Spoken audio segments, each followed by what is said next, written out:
नमस्कार गुरुदेव। आज तो बहुत अच्छा मौसम है, चलिए कोई भजन करें।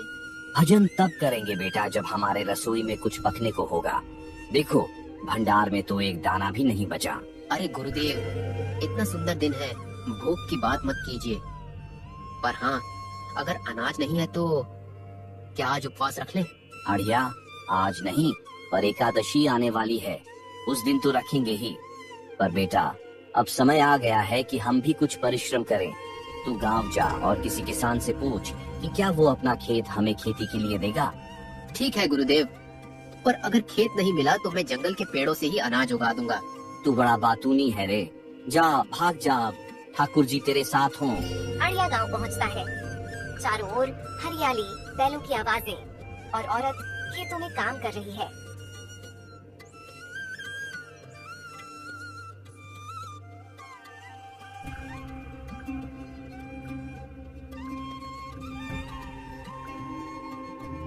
आड़िया सबको नमस्ते करता है और बोलता है, ये किसान भाइयों, कौन है जो अपनी जमीन भगवान के काम में लगाएगा? गुरुदेव खेती करेंगे। पहला किसान, अरे बाबा ये तो जंगल वाला ब्राह्मण है, हमारी जमीन नहीं भाई, कोई जरूरत नहीं। दूसरा किसान, हमारी फसल तो हम खुद ही उगाते हैं, तेरा क्या भरोसा। आड़िया, अरे मैं चोरी नहीं करता, बस थोड़ा परिश्रम करने आया हूँ। सब मुंह फेर लेते हैं। आड़िया उदास हो जाता है। आड़िया वहाँ से चला जाता है। आड़िया सोचता रहता है कि गुरुदेव को क्या बोलूंगा, किसी किसान ने अपना खेत तो दिया नहीं। कृष्ण, वो देखो, वो ब्राह्मण बालक कितना उदास बैठा है। वो कोई साधारण नहीं है राधे, वो मेरा भक्त है, नाम है आड़िया। उसका भंडार खाली है और कोई उसे खेत नहीं दे रहा। तो फिर आप क्या करेंगे नंदलाल? तो मैं वही करूंगा जो सदा करता हूँ, अपने भक्त का साथ। चलो आज मैं भी किसान बनता हूँ। अड़िया पेड़ के नीचे बैठे हुए खुद से बातें कर रहा था। अब क्या करूँ, गुरुदेव को क्या मुंह दिखाऊं? तभी श्री कृष्ण साधारण किसान के रूप में सामने आते हैं। क्यों बेटा, खेत चाहिए? अरे ओ भैया, आप कौन? हाँ चाहिए, पर कोई देता नहीं। मेरे पास एक खेत है, अगर तुम उसमें फसल करना चाहो तो कर सकते हो। बस अगर तुम्हें कोई दिक्कत या परेशानी ना हो तो।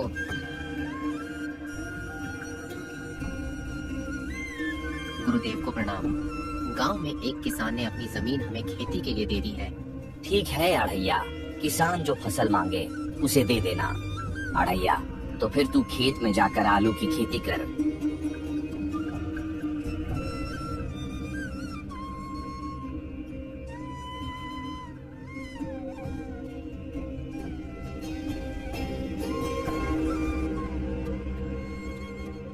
आओ अढ़ैया, देख लो, यही जमीन है। इस बार जो तुम फसल करोगे वो मुझे नीचे की फसल चाहिए। ठीक है किसान जी, इस बार मैं जो भी फसल करूंगा ऊपर की फसल मेरी होगी और नीचे की फसल आपकी। अड़िया खेत में खुदाई का काम चालू कर देता है। कभी इधर तो कभी उधर, कभी बीच में, कभी किनारे पर, कभी मिट्टी उछालता, कभी फावड़ा सीधा करता, कभी खुद से बात करता। ये हिस्सा थोड़ा और गहराई से खोदना पड़ेगा। इस तरह पूरा दिन खेत में माटी से खेलते खेलते बीत जाता है। अढ़ैया के खेत में कुछ ही दिनों में बहुत सारे आलू उग आते हैं, छोटे बड़े, गोल मटोल, जैसे धरती ने खुद मुस्कुराकर वरदान दे दिया हो। अढ़ैया अपने खेत को देखकर बहुत खुश हो जाता है, बार बार हाथ झाड़कर कहता है, वाह, इस बार तो मेरी मेहनत रंग लाई। इतने में थोड़ी देर बाद वही किसान आता है, सिर पर गमछा रखे मुस्कुराते हुए खेत की ओर बढ़ता है। अरे वाह अड़ैया, इस बार तो तेरी आलू की खेती ने कमाल कर दिया। पूरे गांव में तेरे खेत जैसी फसल किसी की नहीं हुई। वो चारों तरफ नजर घुमाते हुए आगे बोलता है, देख जरा, मिट्टी तक सोने जैसी लग रही है। अब चल फसल बांट लेते हैं जैसा तय हुआ था। ठीक है किसान जी, जैसा वादा था, ऊपर की फसल मेरी और नीचे की फसल आपकी। अब आप आराम से नीचे की फसल ले जाओ। किसान अपना आलू लेकर खुश होकर खेत से चला जाता है, हाथ में थैला पकड़े मुस्कुराता हुआ। आज तो गुरुदेव बहुत खुश हो जाएंगे, पहली फसल तैयार हो गई है, मेरी मेहनत रंग लाई और सब कुछ सही हुआ। ऊपर की फसल मेरी नीचे की किसान जी की, सब हिसाब बराबर। देखना गुरुदेव इसे देखकर बहुत प्रसन्न होंगे। चलो अब गुरुदेव को दिखाते हैं, आज का दिन सच में खास है। गुरुदेव देखिए, देखिए मेरी फसल। अरे अढ़ैया, ये कैसी फसल है? ये तो सिर्फ घास है। तुझे तो मैंने आलू की खेती करने को कहा था, आलू कहाँ है? गुरुदेव, किसान ने तो मुझसे कहा था नीचे की फसल वो लेगा, ऊपर की मेरी होगी। अब वो अपनी जमीन की फसल ले गया। अढ़ैया, किसान ने तुझे बेवकूफ बना दिया है। नीचे की फसल का मतलब था आलू, वो सारा उठा ले गया और तुझे ऊपर की सिर्फ घास छोड़ गया। ठीक है अढ़ैया, अब देख लेते हैं वो किसान कितना चालाक है। जा बेटा, इस बार खेत में गेहूं की फसल बो, देखते हैं ऊपर नीचे का खेल अब किसके हिस्से आता है। अढ़ैया आओ, इस बार मैं ऊपर की फसल लूंगा और तुम नीचे की फसल लेना, ठीक है? अब सब ठीक से बांट लिया जाएगा और झगड़ा भी नहीं होगा। ठीक है किसान भाई, जैसा आपको ठीक लगे वैसा ही करेंगे। अढ़ैया अपनी खेती में लग जाता है, गेहूं के बीज बोता है, मिट्टी पलटता है, पानी डालता है। कुछ ही समय में उसकी मेहनत रंग लाती है। गेहूं की फसल घनी और सुनहरी हो जाती है। अढ़ैया गर्व से खुद से कहता है, वाह, इस बार तो सब सही हुआ, मेरी फसल पूरी तरह तैयार है। किसान खेत की ओर आते हुए खुश होकर, अढ़ैया कितनी अच्छी फसल हुई है, देखो ना, ये फसल तो ऐसे चमक रही है जैसे सोना हो। थोड़ा गंभीर होते हुए अढ़ैया की तरफ देखते हुए, लेकिन ये बात याद रखना, जो तय हुआ था उसी के अनुसार ऊपर की फसल इस बार मेरी है और नीचे की फसल इस बार तुम्हारी है, समझे? ठीक है किसान जी, आप अपनी ऊपर की फसल ले जाइए और मैं अपनी जमीन की फसल रख लेता हूँ। किसान खुशी खुशी ऊपर की फसल, गेहूं की सुनहरी बालियां काट कर ले जाता है। अढ़ैया मुस्कुराता हुआ उसे जाते हुए देखता है।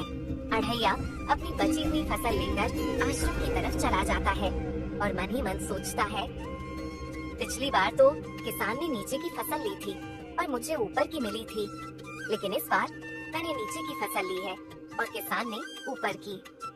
अब गुरुदेव मुझे देखकर जरूर बहुत खुश होंगे। गुरुदेव, अरे अढ़ैया, आ गया तू?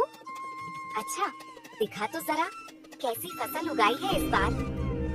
अढ़ैया मुस्कुराते हुए, गुरुदेव ये लीजिए मेरी फसल, इस बार तो मैंने सब सोच समझकर किया है, अब की बार गलती नहीं। अढ़ैया, ये क्या उठा लाया है? ये गेहूं की फसल है या बस घास फूस का ढेर? अरे बेटा, तू तो पूरा पागल बन गया है क्या? किसान तुझे बार बार मूर्ख बना रहा है। गुरुदेव, आपने कहा था कि गेहूं की फसल कर, तो मैंने गेहूं की फसल की। फिर किसान आया और बोला, ऊपर की फसल मेरी और जमीन की फसल तेरी, तो वह अपनी ऊपर की फसल ले गया। गुरुदेव, आदिया बेटा, तू फिर से पागल बन गया। किसान बहुत तेज है। पहले तूने आलू की फसल की तो किसान ने नीचे की फसल ले ली और तू ऊपर की घास पात ले आया। अब की बार तूने गेहूं बोया तो किसान ने ऊपर की फसल मांग ली और तू नीचे की जड़ें घास ही ले आया। पर अब एक काम कर, भुट्टे की फसल कर, देखते हैं इस बार किसान क्या मांगता है, ऊपर की या नीचे की। ठीक है? ठीक है गुरुदेव। पता नहीं किसान कितना चालाक है, हर बार मुझे बेवकूफ बना देता है। गुरुदेव ने तो कहा था बुद्धिमान बनो, अब देखते हैं इस बार किसान क्या करेगा।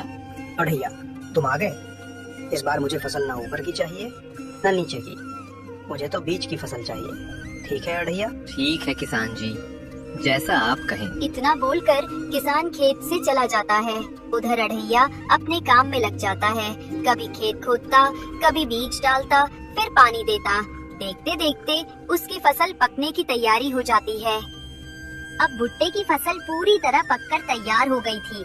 इतने में किसान आया और बोला, अरे वाह, फसल तो बहुत बढ़िया हुई है, ऐसी फसल तो पूरे गांव में अभी तक किसी की नहीं हुई। फिर किसान मुस्कुराकर बोला, याद है ना मेरा हिसाब, ऊपर की फसल तुम्हारी, नीचे की तुम्हारी, लेकिन इस बार मैं बीच की फसल लूंगा। ठीक है किसान जी, जैसा आप कहें। चल भाई अढ़ैया, अब तू मेरे हिस्से की फसल मुझे दे और मुझे अपने घर जाने दे। तू अपनी फसल जब चाहे ले जाना। किसान इतना कहकर अपनी फसल लेकर निकल गया। अढ़ैया अपनी फसल लेकर आश्रम की तरफ निकल गया और मन ही मन सोचता रहा, गुरुदेव ने कहा था तू भुट्टे की फसल कर, इस बार देखता हूँ किसान कौन सी फसल लेगा। ऊपर की या नीचे की?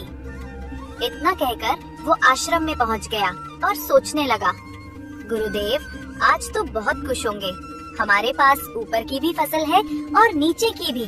वाह गुरुदेव, आपका दिमाग कमाल का है। गुरुदेव आइए, देखिए मेरी फसल। अढ़ैया, ये क्या है?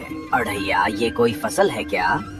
तू पहले भी पागलपन कर चुका है, दूसरी बार भी खुद को पागल बनाया और इस बार भी वही किया। तू सच में पागल है क्या? तुझे बस खाने पीने का होश है, बाकी किसी चीज की समझ नहीं। वाह रे किसान, वो हर बार तुझे बेवकूफ बना जाता है और तू हर बार उसके झांसे में आ जाता है। अब बता, इस बार एकादशी का भंडारा कैसे करेगा? गुरुदेव गुस्से में अड़ैया को डांट ही रहे होते हैं, तभी पीछे से आवाज आती है, भंडारा में करूँगा गुरुदेव। गुरुदेव ये वही किसान है जिसने मुझे पागल बनाया। मैं किसी को पागल नहीं बनाता, मैं तो बस एक छोटी सी परीक्षा ले रहा था। इतना बोलते ही किसान अपने असली रूप में प्रकट हो गया। जगत ठाकुर को हमारा प्रणाम। गुरुदेव ये रही आपकी फसल। अड़ैया जा, तेरा कल्याण हो, आज से तू सदियों सदियों तक जाना जाएगा। गुरुदेव तुम्हारे भंडारे हमेशा भरे रहेंगे, ये मेरा आशीर्वाद है। देंगे बेटा, जब हमारे रसोई में कुछ पकने को